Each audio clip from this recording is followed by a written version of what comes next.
Hello everyone, welcome to Bogra education. आज की इस वीडियो में हम लोग 10th मैथमेटिक्स में चैप्टर 4 क्वाड्रेटिक इक्वेशन डिस्कस करेंगे। ये वीडियो नंबर 1 है। इसमें हम लोग इंट्रोडक्शन और meaning of quadratic equations, quadratic polynomial और क्वाड्रेटिक इक्वेशन क्या होती है और क्या डिफरेंसेस है इनमें, standard form of quadratic equation, finding the roots या सोल्विंग द क्वाड्रेटिक इक्वेशन, किस किस मेथड से हम लोग इसको सॉल्व कर सकते हैं, and nature of the roots, इन सभी टॉपिक्स को हम लोग डिस्कस करेंगे। तो ये इंट्रोडक्शन पार्ट हुआ इसका, और इसके बाद की वीडियोस में हम लोग एनसीईआरटी के क्वेश्चंस को 1 बाय 1 एक्सप्लेन करेंगे। इन टर्म्स को समझना काफी इंपॉर्टेंट है जिससे कि आपको ये पूरा चैप्टर समझ में आ सके। तो स्टार्ट करते हैं क्वाड्रेटिक इक्वेशन। देखिए, हम लोगों ने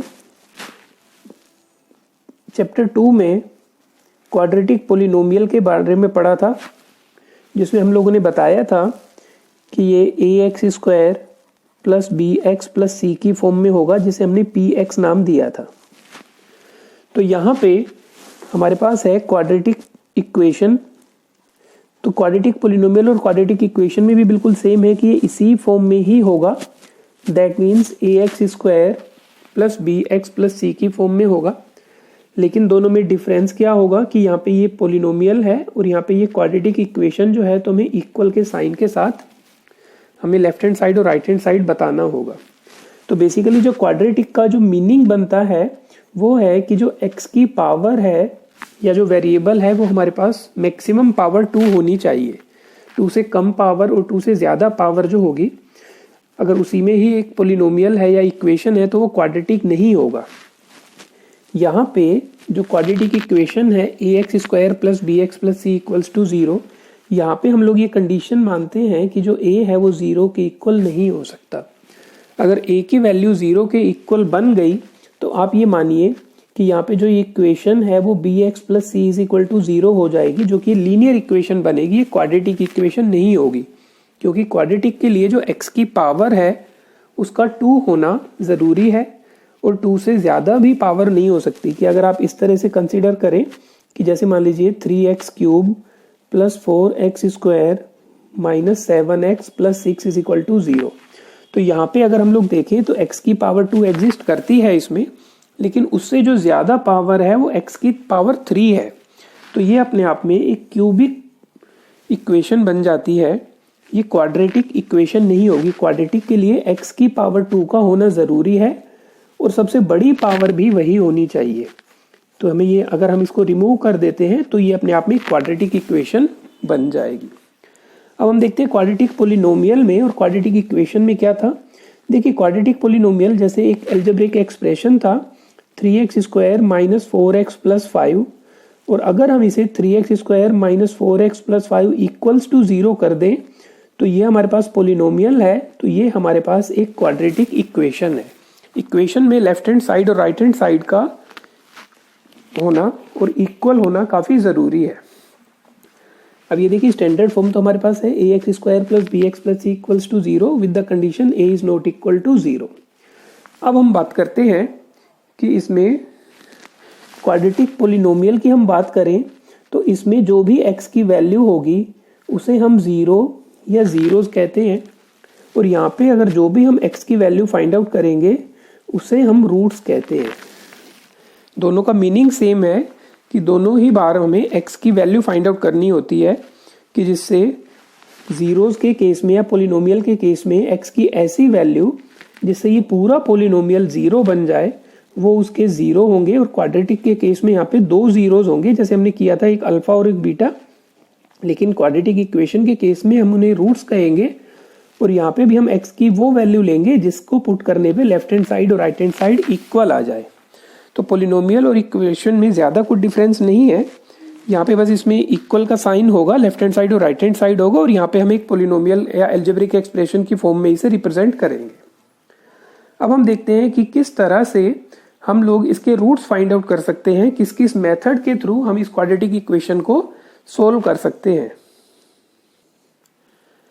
क्वाड्रेटिक इक्वेशन को सोल्व करने के लिए या इसके रूट्स फाइंड आउट करने के लिए हमारे पास 3 मेथड है। बाय फैक्टराइजेशन मेथड, कि जो भी हमारे पास क्वाड्रेटिक इक्वेशन है हम उसे फैक्टर की फॉर्म में रिप्रेजेंट करते हैं और फैक्टर से हम लोग फिर उसके रूट फाइंड आउट कर सकते हैं, जिस तरह से हमने क्वाड्रेटिक पोलिनोमियल के केस में किया। सेकंड मेथड है बाय कंप्लीटिंग द स्क्वायर, कि हम इसमें जो भी हमें क्वाड्रेटिक इक्वेशन गिवन है हम उसका स्क्वायर कंप्लीट करते हैं और फिर उसके बाद हम लोग फाइंड आउट करते हैं एक्स की वैल्यूज बाय क्वाड्रेटिक फॉर्मूला। ये एक डायरेक्ट मेथड है जिसके थ्रू हम लोग ए, बी और सी की वैल्यू पुट करके फाइंड आउट कर सकते हैं कि एक्स की वैल्यूज क्या होंगी। तो यहाँ पे एक्स की दो वैल्यूज होंगी क्योंकि दो उसके रूट्स होंगे, तो इन तीनों मेथड के थ्रू ही अगर हम लोग फाइंड आउट करते हैं तो आंसर बिल्कुल सेम होगा, आंसर में कोई भी डिफरेंस नहीं होगा।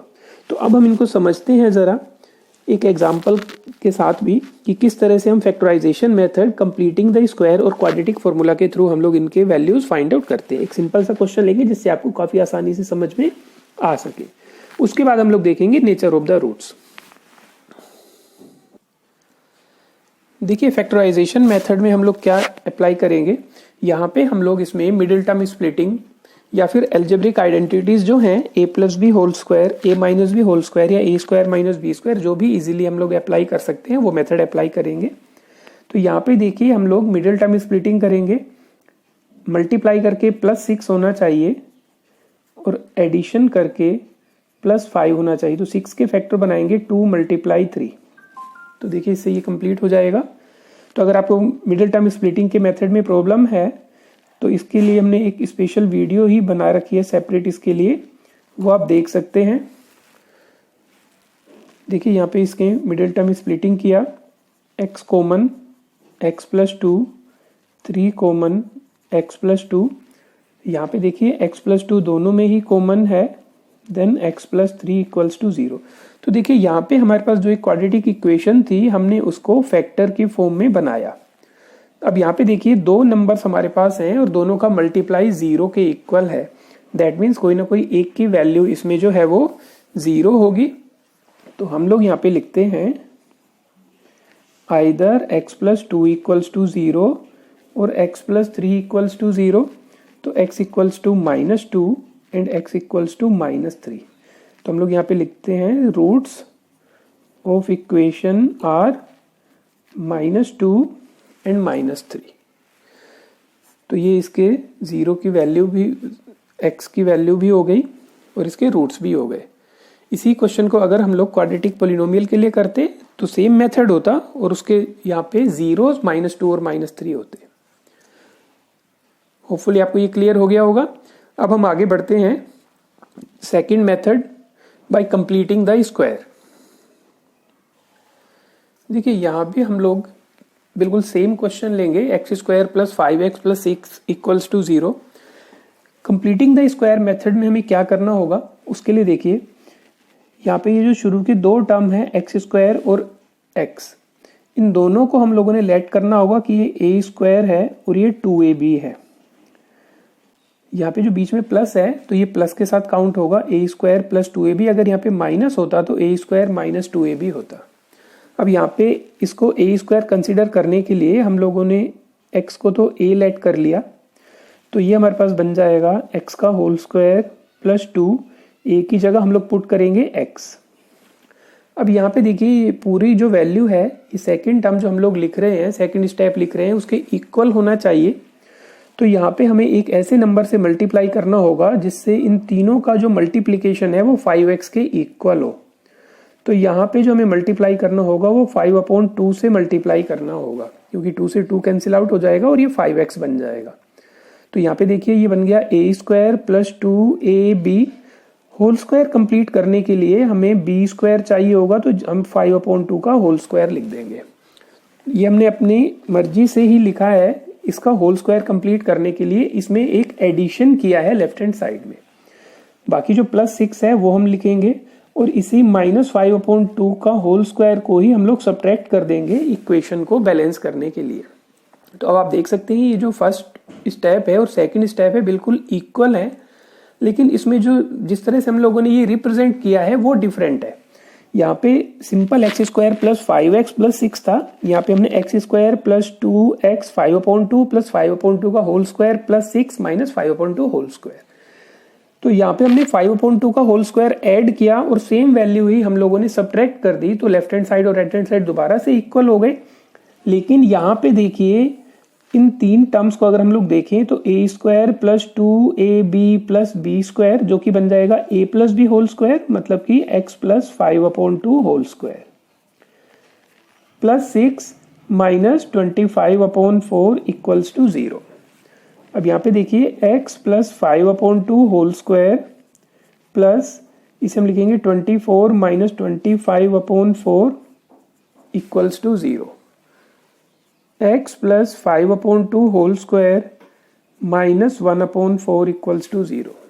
तो देखिए हमने यहाँ पे होल स्क्वायर कंप्लीट कर दिया है और इसे अब हम x प्लस 5/2 होल स्क्वायर और 1/4 को हम लोग लिखेंगे 1/2 होल स्क्वायर। तो यहाँ पे देखिए ये a square minus B square apply हुआ, तो यहाँ पे एक बार हम इसको एडिशन करेंगे प्लस 1/2 और एक बार हम इसे सब्ट्रैक्शन करेंगे, क्योंकि यही फॉर्मूला होता है a square minus B square equals to a plus B and a minus B equals to 0। तो x 5/2 प्लस 1/2 जो है उसकी वैल्यू हमारे पास हो गई x प्लस 3 और 5/2 में से 1/2 5/2 मतलब 2.5, 2.5 में से 0.5 हमने सब्ट्रैक्ट किया तो 2, तो x प्लस 2 इक्वल्स टू 0। अब यहाँ से हम वापस फाइंड आउट कर सकते हैं -3 एंड -2। तो देखिए बिल्कुल सेम वैल्यू आई यहाँ पे x इक्वल्स टू -2 एंड -3, और जो हमने फैक्टराइजेशन के थ्रू किया था उसमें भी -2 एंड -3। तो ये है हमारे पास कंप्लीटिंग द स्क्वायर। आप इसे दोबारा से देख लीजिए, यहाँ पे हम लोगों ने एक इक्वेशन ली, इक्वेशन में जो x स्क्वायर का टर्म है उसे हमने a स्क्वायर लेट किया और जो x वाला टर्म है उसे हमने 2ab माना, तो इसे हमने x का होल स्क्वायर लिखा प्लस 2, यहाँ पे हमने a लिखा है तो ये x ही लिख देंगे हम लोग। और अब इन तीनों यहाँ पे हमें एक नंबर लिखना है जिससे मल्टीप्लाई करने के बाद इसकी पूरी वैल्यू 5x के इक्वल हो। तो यहाँ पे हमने जो मल्टीप्लाई करना है वो 5/2 से मल्टीप्लाई करना है। देखिए 2 से 2 कैंसिल आउट हो सकता है, तो ये 5/5x बन गया। तो इसका मतलब फर्स्ट टर्म और सेकेंड टर्म तो हमने बिल्कुल इक्वल ही लिख दिए, लेकिन हमने जिस फॉर्म में इसे मेंशन किया है उसके अकॉर्डिंग ये a square plus 2ab plus B square होना चाहिए। तो ये जो 5/2 हम लोगों ने यहाँ पे मल्टीप्लाई किया है उसी का हम लोगों ने होल स्क्वायर करके ऐड कर दिया, जिससे कि ये a plus B whole square बन सके, कंप्लीटिंग द स्क्वायर हो सके, प्लस 6 माइनस 5/2 होल स्क्वायर। तो ये 5/2 होल स्क्वायर हमने ऐड किया था, वही हम लोगों ने सब्ट्रैक्ट कर दिया, जिससे कि पूरी इक्वेशन जो है वो बैलेंस बन सके, फर्स्ट स्टेप और सेकंड स्टेप इक्वल बन सके, इक्वल टू 0। अब ये जो बना हमारे पास ये a plus B whole square और यहाँ पे 6 माइनस 25/4। इसके बाद हम लोगों ने सिंप्लीफाई किया और इसके बाद जो आइडेंटिटी अप्लाई हुई that is a square minus B square. उसके बाद हम लोगों ने x की जो वैल्यू है वो -3 और -2 फाइंड आउट की। ये है एक कंप्लीटिंग द स्क्वायर के थ्रू फाइंड आउट करना वैल्यू ऑफ x या रूट्स ऑफ इक्वेशन। अब हम देखेंगे बाय क्वाड्रेटिक फॉर्मूला। देखिए क्वाड्रेटिक फॉर्मूला के थ्रू रूट्स फाइंड आउट करना काफ़ी इजी है। किसी किसी क्वेश्चन में हम लोग मिडिल टर्म स्प्लिटिंग या आइडेंटिटी अप्लाई नहीं कर सकते डायरेक्टली, तो क्वाड्रेटिक फॉर्मूला के थ्रू हम उसका रूट्स x की वैल्यू काफ़ी इजी फाइंड आउट कर सकते हैं। इसमें आपको एक फॉर्मूला याद रखना होगा, x equals to -b plus minus under root B square minus 4ac upon 2a। तो यहाँ पे ए बी सी क्या है उसके लिए देखिए ax square plus B X plus C equals to 0 हमारे पास एक क्वाड्रेटिक इक्वेशन का स्टैंडर्ड फॉर्म है। तो जो x स्क्वायर का कोफिशिएंट है that is a, coefficient of x is b and constant number is c। ये वैल्यू आपने यहाँ पे पुट करनी है और यहाँ पे दो आपके पास रूट्स आएंगे। यहाँ पे एक प्लस के साथ आप लोग काउंट करेंगे इसे और एक बार आप इसे माइनस के साथ काउंट करेंगे। तो इस तरह से हमारे पास दो रूट्स यहाँ पे मिलेंगे। तो सबसे पहले हम लोग एक इक्वेशन के थ्रू देखते हैं, जो हमने अभी equation X square plus 5x प्लस 6 इक्वल्स टू 0। यहाँ पे देखिए एक्स स्क्वायर का कोफिशिएंट 1, a की वैल्यू 1, b की वैल्यू 5 और c की वैल्यू 6 है। ये सेम वैल्यू हम लोग यहाँ पे पुट कर देंगे, माइनस b का मतलब 5 plus minus under root b का मतलब 5 स्क्वायर माइनस 4, a का मतलब 1 और c का मतलब 6। अपॉन 2 और a का मतलब 1। तो देखिए -5 प्लस माइनस 5 का स्क्वायर 25, 4 6 या 24 माइनस कर दिया अपॉन 2। तो यहाँ पे जो इसकी वैल्यू होगी -5 प्लस माइनस √1 अपॉन 2। अब √1 को आप 1 ही लिख सकते हैं, तो -5 प्लस माइनस 1 अपॉन 2। तो यहाँ पे जो इसके रूट्स बनेंगे उसमें एक बार आपको प्लस लेना होगा, -5 प्लस 1 अपॉन 2, और अगली बार आपको -5 माइनस 1 अपॉन 2। आप इसे सिंप्लीफाई करेंगे तो -5 प्लस 1 -4 अपॉन 2 -2, -5 माइनस 1 -6 हो गया, -6 अपॉन 2 -3। तो हमारे पास जो x की वैल्यू आई वो -2 और -3 आई। तो देखिए इस क्वेश्चन को हमने तीनों मेथड से सोल्व किया। हर बार हमारे पास जो वैल्यू आती है वो -2 और -3 आती है।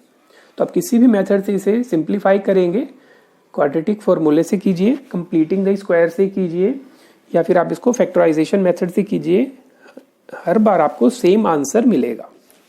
यहाँ पे एक बात और कि b² - 4ac जो है उसे हम लोग कैपिटल D भी लिखते हैं। तो आप इसी इक्वेशन, इसी फॉर्मूले में -b plus minus √D upon 2ab इस तरह से इसे याद रख सकते हैं। इसके बाद हम देखेंगे नेचर ऑफ द रूट्स, जिसमें हम पर्टिकुलरली इसी d को ही थोड़ा डिटेल में एक्सप्लेन करेंगे। तो अब देखते हैं नेचर ऑफ द रूट्स की इस इक्वेशन के जो हमने रूट्स बनाए हैं किस टाइप के रूट्स बनेंगे वो हम पहले ही चेक कर सकते हैं। तो क्या है, देखते हैं नेचर ऑफ द रूट्स। देखिए क्वाड्रेटिक इक्वेशन में जो हमने रूट्स फाइंड आउट किए उसके लिए हम लोगों ने एक मेथड लिया, quadratic formula x equals to -b plus minus √b² - 4ac upon 2a। तो यहाँ पे देखिए b² - 4ac अंडर रूट के साथ एक बार यहाँ पे ऐड होगा, एक बार यहाँ पे सब्ट्रैक्ट होगा। तो इसी तरह से दो रूट हमारे पास बनेंगे। यहाँ पे अगर b² - 4ac मान लीजिए इसकी कुछ भी वैल्यू नहीं है, मान लीजिए ये 0 आती है किसी किसी इक्वेशन में, तो आप -b के साथ उसको +0 करें और -0 करें तो कुछ भी फर्क नहीं होगा। तो उस केस में दोनों रूट जो होंगे वो 0 होंगे। आप मान लीजिए कि b² - 4ac है, अगर वो 0 है तो यहाँ पे जो रूट्स बनेंगे वो -b प्लस माइनस, इसकी जगह हम लोग 0 पुट करेंगे तो 0 अपॉन 2a। तो एक बार आप -b प्लस 0 अपॉन 2a कीजिए, -b माइनस 0 अपॉन 2a कीजिए, तो दोनों ही केसेस में -b upon 2a -b upon 2a equal roots बनेंगे। तो यहाँ पे b² - 4ac जो है वो किसी भी इक्वेशन के रूट्स को डिफाइन करेगा कि किस तरह से उसके रूट्स होंगे, वो हम पहले ही यहाँ पे इंडिकेशन इसके थ्रू हमें मिल जाएगा। तो इसको हम बोलते हैं कैपिटल D, डिस्क्रिमिनेंट। इसको डिस्क्रिमिनेंट कैपिटल D जिसकी वैल्यू है b² - 4ac। ABC क्या है वो आपको पता है, A का मतलब यहाँ पे है कोफिशिएंट ऑफ x², B है कोफिशिएंट ऑफ x और C यहाँ पे हमारे पास है कांस्टेंट नंबर। किसी भी इक्वेशन से आप इसमें ABC की वैल्यू पुट करेंगे तो D की वैल्यू आएगी हमारे पास। अब देखिए D की वैल्यू हमारे पास सिर्फ 3 टाइप्स के ही हमारे पास नंबर्स अवेलेबल है। हमारे पास जो नंबर अवेलेबल है वो अगर हम नंबर लाइन के ऊपर बात करें तो एक नंबर हमारे पास 0 है, एक इसके राइट साइड में पॉजिटिव है, एक इसके लेफ्ट साइड में नेगेटिव है। तो पूरे नंबर जो है वो सिर्फ 3 तरह के ही है, नेगेटिव, 0 एंड पॉजिटिव। बाकी दुनिया के सारे नंबर जो भी हैं, चाहे वो रैशनल हो, इरेशनल हो, नेचुरल नंबर हो, इंटीजर हो, सारे के सारे नंबर इन्हीं 3 टाइप्स के नंबर में ही होंगे, चाहे वो नेगेटिव हो सकता है, 0 हो सकता है या पॉजिटिव हो सकता है। तो इसी तरह से अगर हम b² - 4ac की वैल्यू फाइंड आउट करेंगे तो इसकी वैल्यू नेगेटिव भी हो सकती है, 0 भी हो सकती है, पॉजिटिव भी हो सकती है। तो यहाँ पे देखिए d की वैल्यू हम लोग पहले मानते हैं कि वो पॉजिटिव है, that means d is greater than 0। हम ये भी कह सकते हैं कि d की वैल्यू 0 हो सकती है या d की वैल्यू जो है वो नेगेटिव हो सकती है, that means d is less than 0। तो नेचर ऑफ द रूट समझने के लिए डी की वैल्यू को समझना काफी जरूरी है। B square minus 4ac, D की वैल्यू 0 से ग्रेटर हो सकती है, डी की वैल्यू 0 के इक्वल हो सकती है और डी की वैल्यू 0 से कम हो सकती है। यहाँ पे देखिए, अगर यहाँ पे हमने आपको बताया कि डी की वैल्यू 0 के इक्वल होगी, तो इस केस में जो रूट्स होंगे वो रियल रूट्स होंगे, क्योंकि -b/2a बनेंगे और यहाँ पे इक्वल भी होंगे। रियल रूट्स एग्जिस्ट करेंगे और साथ में रूट्स जो होंगे इक्वल भी होंगे और हर एक की वैल्यू -b/2a होगी। अगर हम लोग यहाँ पे देखें कि d की वैल्यू ग्रेटर देन 0 है, ग्रेटर देन 0 को आप कंसिडर कर सकते हैं √4 है, √5, √6, √7, कुछ भी वैल्यू हो सकती है। तो आप यहाँ पे फॉर्मूले में पुट करेंगे तो यहाँ पे हम एक पर्टिकुलर वैल्यू फाइंड आउट कर सकते हैं, चाहे डेसिमल में या अंडर रूट में ही क्यों ना हो। तो एक बार आप प्लस करेंगे, एक बार माइनस करेंगे। तो यहाँ पे अगर d की वैल्यू ग्रेटर देन 0 है तो हम लिखेंगे रियल रूट्स एग्जिस्ट, लेकिन साथ में वो डिस्टिंक्ट होंगे, अलग अलग रूट्स होंगे हमारे पास, क्योंकि एक बार हम उसे प्लस करेंगे, एक बार हम उसे माइनस करेंगे। लेकिन अगर d की वैल्यू 0 से कम है, तो यहाँ पे देखिए अगर d की वैल्यू 0 से कम है, मान लीजिए d की वैल्यू हमारे पास यहाँ पे -3 है या यूं मानिए कि -4 है, तो हमें उसका अंडर रूट फाइंड आउट करना होगा। तो अंडर रूट -4, अब देखिए अंडर रूट -4 को किस तरह से फाइंड आउट किया जाए। तो यहाँ पे हमें ऐसे दो सेम वैल्यूज चाहिए जिनको मल्टीप्लाई करने पे -4 हो, लेकिन अगर दो सेम वैल्यू को मल्टीप्लाई करते हैं तो हमेशा प्लस आता है, क्योंकि सेम वैल्यू को मल्टीप्लाई करने का मतलब स्क्वायर करना। अगर दोनों सेम वैल्यू पॉजिटिव भी हैं तो भी स्क्वायर करने पे प्लस आएगा, दोनों सेम नेगेटिव भी हैं तब भी स्क्वायर करने पे प्लस आएगा। तो यहाँ पे ऐसी कोई भी दो वैल्यू सेम नहीं हो सकती जिनको मल्टीप्लाई करने पे नेगेटिव हो। तो इसका मतलब अगर d की वैल्यू 0 से कम है तो हम लिखते हैं नो रियल रूट्स एग्जिस्ट। तो उस केस में रियल रूट जो है एग्जिस्ट ही नहीं करते। रूट्स तो एग्जिस्ट करते हैं लेकिन रियल रूट एग्जिस्ट नहीं करते, वो इमेजिनरी रूट्स होंगे, जो कि 11th क्लास का एक टॉपिक है। तो यहाँ पे हम लोगों ने देखा नेचर ऑफ द रूट्स में कि अगर d की वैल्यू पॉजिटिव है, that means d is greater than 0, तो रियल रूट्स एग्जिस्ट करेंगे लेकिन वो अलग अलग होंगे, डिस्टिंक्ट रूट्स होंगे। अगर d की वैल्यू 0 है, that means real roots exist करेंगे लेकिन रूट्स इक्वल होंगे और हर एक की वैल्यू -b/2a होगी। अगर d की वैल्यू नेगेटिव है तो जो रूट्स हैं वो रियल रूट्स एग्जिस्ट नहीं करेंगे। रीजन क्या है कि अंडर रूट के अंदर नेगेटिव की वैल्यू जो फाइनल आंसर है उसे हम सिंप्लीफाई नहीं कर सकते रियल रूट्स के लिए। तो ये हुआ हमारे पास नेचर ऑफ द रूट्स। अब इस पे बेस्ड भी काफी क्वेश्चंस एग्जामिनेशन में आते हैं कि उसके अकॉर्डिंग हम d की वैल्यू 0 है तो हम a और b की वैल्यू पुट करके p की वैल्यू फाइंड आउट करें, या रूट्स को हम पहले बताएं कि उनका रूट्स किस तरह से होगा, अलग अलग होंगे, सेम होंगे, किस तरह से होंगे, एग्जिस्ट करेंगे नहीं करेंगे। बहुत सारे क्वेश्चन इस पे बेस्ड बनते हैं।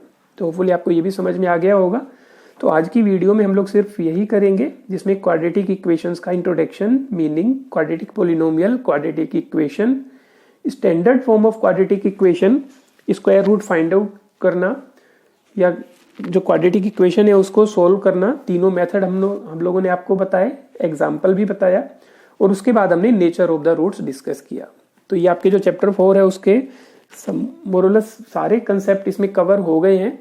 इसके बाद की वीडियोस में हम लोग एनसीईआरटी के क्वेश्चंस को डिटेल में समझेंगे और कंप्लीट करेंगे।